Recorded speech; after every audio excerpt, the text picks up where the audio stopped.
सारखी गिळता येईल. आणि पाणी एवढं सावकाश प्या जसं की तुम्ही भाकरी खाताय.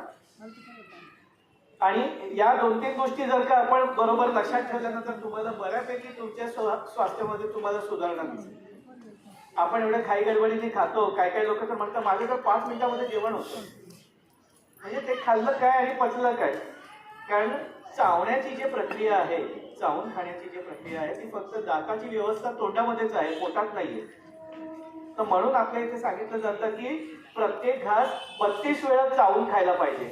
32 दात आहेत असो किंवा नसो, 32 असेल तरी चालेल, पण चावायला पाहिजे 32 वेळा. का तर जेवढ्या वेळा तुम्ही चावून खाता सलाइवा म्हणजे लाळ जे आहे ती त्याच्यात मिसळते, ते नीट आतमध्ये जाते, तर त्याच्यामुळे तुमचं खाल्लेलं नीट पचतं.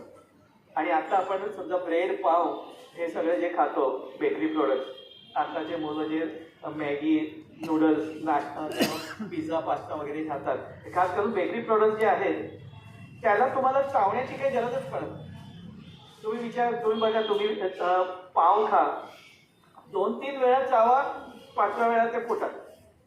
पण ते जर का तुम्ही ज्वारी भाकरी खा, नाचणीची भाकरी खा, तांदळाची भाकरी खा, तुम्हाला ती खावी लागते, चावून खावी लागते. आणि एक भाकरी खाल्ली तरी पोट भरतं. आणि तेच तुम्ही अर्धा पॅकेट ब्रेडचं खाता तरी सुद्धा तुम्हाला असं वाटत नाही की तुमचं पोट भरलेलं. तर म्हणून काही वेळेला नाश्त्यामध्ये काही लोक म्हणजे रेग्युलर बेसिसवरती टोस्ट, खारी, पाव, ब्रेडचा वापर करतात.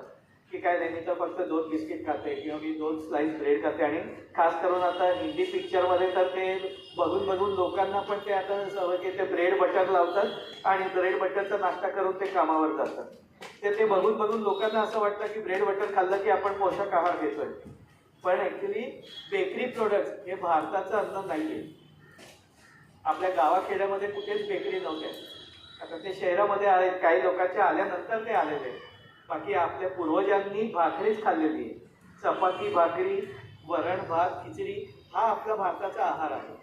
तर आपला जो ट्रेडिशनल आहार आहे, जे ट्रेडिशनल परंपराप्रमाणे आपण जे खातो, ते जर का खाल्लं गेलं तर तुम्हाला वेगळे काही पोषक पदार्थ घेण्याची आवश्यकता राहत नाही, म्हणजे न्यूट्रिशनल सप्लिमेंट घेण्याची आवश्यकता राहत नाही. तर आयुर्वेदने सांगितलं की पाणी खा, भाकरी प्या, म्हणजे एवढं चावून निवांत खायला पाहिजे. तर हे फार महत्वाचं आहे. कारण या सगळ्या छोट्या छोट्या गोष्टी आहेत, पण तेच आपलं आरोग्य नीट ठेवतात किंवा बिघडवतात. तर हे एक जनरल गोष्टी होते, पण फार महत्वाच्या आहेत. त्याच्यातनं तुम्ही जेवढे पण आत्मसात करू शकत असाल, ज्याचा वापर तुम्ही करू शकत असाल, त्याचा जास्तीत जास्त प्रयत्न करा. तुम्हाला बरेचसे औषध गोळ्या तुमचे कमी होतील. बरेच वेळा औषध गोळ्या घेतल्यानंतर सुद्धा आपले आजार पण कमी होत नाही किंवा आपल्या वेदना कमी होत नाही. पण जर का हे पथ्य पाणी पाळलं तर आपल्याला ऑटोमॅटिकली बाकीच्या सगळ्या गोष्टींमध्ये सुधारणा होऊ शकते.